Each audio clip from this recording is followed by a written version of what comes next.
We teach D.A.R.E. throughout the county, and we offer the program to 5th graders for a 10-week program on conflict resolution and how to resist drugs.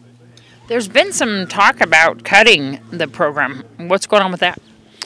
Well, they're saying that they're spending over $500,000 to run the programs, and they don't think, some people, I guess, are arguing whether the program is viable or not.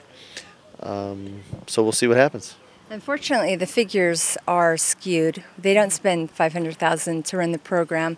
We're school resource officers. We prevent delinquency in the schools and high-risk problems with juveniles, and we protect the schools, the kids, the teachers, and the public. We teach D.A.R.E. and we teach G.R.E.A.T, and we help kids understand how to protect themselves and how to identify problems and resolve conflicts.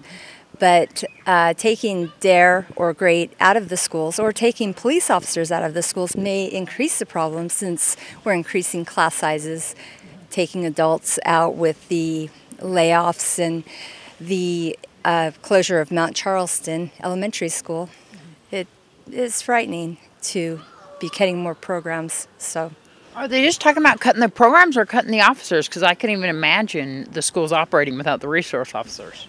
We hope they don't cut the officers out. We're specialty trained. We've received about 500 hours of additional training to work in the schools. So we know a lot about civil liability, juvenile law, and how to interact with children and interact with the principals and the teachers and parents. So we hope they don't do that. We love working with the kids. So I know that the D.A.R.E. program is very key to teaching these kids about drug and gang resistance, a great program as well.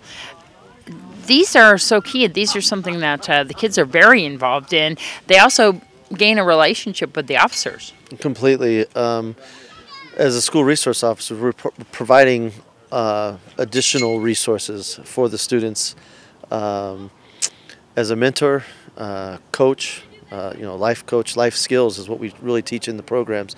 When they think of gang resistance education or drug abuse resistance education, there's probably one, maybe two lessons of each of those programs that is designated for gangs or drugs. Everything else talks about peer pressure, like Mary said, conflict resolution, anger management, how to set goals for yourself, how to make good decisions, and what is a community and why is a community important, and how even the project in the G.R.E.A.T program talks about what we can do to make our schools a better place.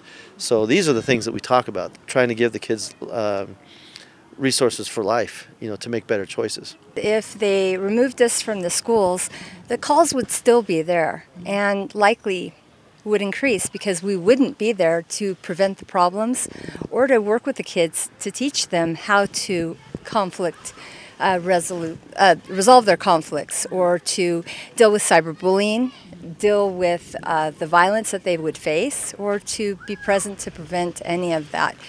There's a decrease in crime because of the resource officers. I can't remember the exact figures, but I remember Sheriff Tony DeMeo said an exact figure that they had been able to calculate. It was 46%, and that's